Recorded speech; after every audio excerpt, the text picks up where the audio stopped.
Hello everyone, welcome back to Draw with Guy. This week I'm going to show you how to draw a frog, well the way I draw frogs anyway. Here he is in frog down by the cord of the pool. In this story he gets so excited dancing, all the other animals join in and they all fall in the water. And do they stop dancing? No, keep on going till the sun goes down. And in this one, again by Tony Mitton, All Afloat on Noah's boat, frogs sprang on doing hyper hops, they flipped all over the tabletops. And in my latest book, which is by Giles Andre, Elephant Me, there's a frog, there's one there. He's coming out on the 14th of May, it's out soon, so I can't show you too much of this, top secret. But anyway, so how I draw frogs. Now, the thing about drawing these animals is that I draw them how I want them to look, probably more than they look themselves. And I think Dr. Seuss was once told something he was drawing didn't look like a cat. And he said, well, no animal exists that looks like that. And he said, well, in that case it should. Something like that. So anyway, I'm going to start off with the head, 2 eyes. But if you can find your own way of drawing a frog, it's even more exciting. So I always love, whenever I do talks to children at schools and things, I always get them to find their own way of drawing an animal character, and I love seeing what they come up with.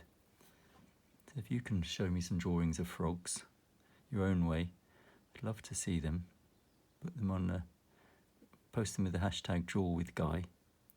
I'll be able to see them. Okay, so I'm not talking about this enough, am I? I'm starting off with his eyes. So 2 squashed circles, and he's going to be looking up because he's going to be jumping up in the air. And then a little dip between the eyes. Then a line coming out at an angle like that. Have another line coming out at an angle like that. Then he's going to have a big, wide mouth. Yep. Now, he's got a big, wide head, because he's got a big, wide grin to go in it. He's super excited about that. Follow the line of that, the bottom of his chin a little bit. And 2 nostrils, quite high up, just about there. Okay, now we're going to do his tummy. Let's have a line coming round, not too big, it's somewhere, he's got a very big head. Line sort of like that. And then we're going to let's draw this arm first. We're going to have an arm coming out here. He's sort of jumping up in the air, so 2 sort of almost like sides of a sausage. They're sort of going round his upper arm. And then another one coming down at an angle like this for his lower part of his arm, meeting at his elbow there. Let's do his. Should we do his fingers next? No, let's do his bottom of his tummy, his back. This is coming in front, so just behind this line coming around like that. Have his legs coming out like that. Now this arm's going to be sticking out, so we can do 2 sides like this. Then his upper arm coming along like this, a little bit thinner than that. And he's going to be sticking his fingers up, so he's going to 1 thumb, 1, 2, 3 fingers. And here we're going to have his thumb, then 1, 2, 3 fingers, more or less the same size. Now let's do his leg. This one can be, I think it's stretched out straight because he's leaping out of the pond. His upper leg like his arms, and then his lower leg, his calf, and then his long flipper. 1, 2, 3. And this foot's sort of bent as he's leaping up. Let's have him going sort of like that. It's bent. It's just sprung up, so he's got a big bend in it there. He's going to be going around like that. 1, 2, 3. Let's do some lines because he's jumping up. I haven't left much room for splash. Have a splash coming out here. I'll do these sorts of shapes for the splash. Do them going anywhere really, but sort of coming out from a central point, which is going to be where he's jumping out from. There's some drips coming off him as he leaps out of the water.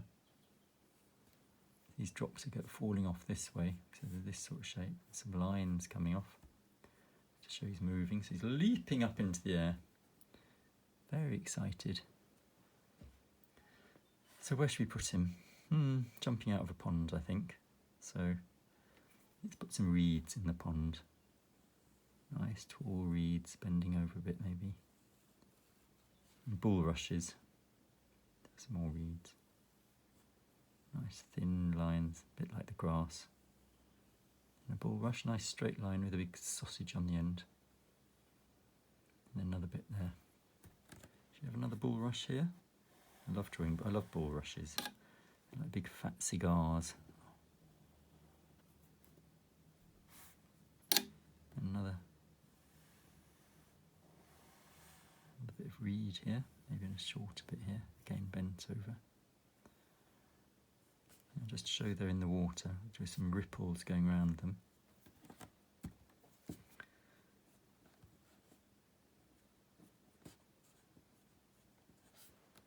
There we go. Now let's do the edge of the pond. Do a line, sort of a line of grass coming around. Don't go over the frog. This is just to suggest grass coming out into the pond, overspilling it a bit. There you are. There's our pond. Should we put a lily pad in there? Squashed circle. I've often got a line coming from them like that. There we are. So there's the pond. That sort of kind of suggests the water. Do this splash coming out, this ripple coming out a bit more. And in the background, let's have another the edge of the grass as it goes along, edge of the field. Nice wide open spaces in this lockdown. I think we all need that. And then, remember I showed you how to do hills going into the distance? Let's do some more of those, practice. Lovely way of just creating space. And you can keep on going, adding as many hills going behind as you want. Keep on going deeper and deeper into the distance. But I think that's enough. What else shall I add? Oh, look, what about a dragonfly? Maybe he's looking at the dragonfly. He's looking back there. 2 little dots for the eyes. 1 little rectangle. Then a sort of long shape with a little nick in the end. And then just simply 2 wings. This time of year it's really nice to go and look in ponds. I always look in ponds, see if I can see any frog spawn or newts. And I hope you enjoy finding some. And I'd love to see your pictures of frogs. Well done, you're an artist. See you next time.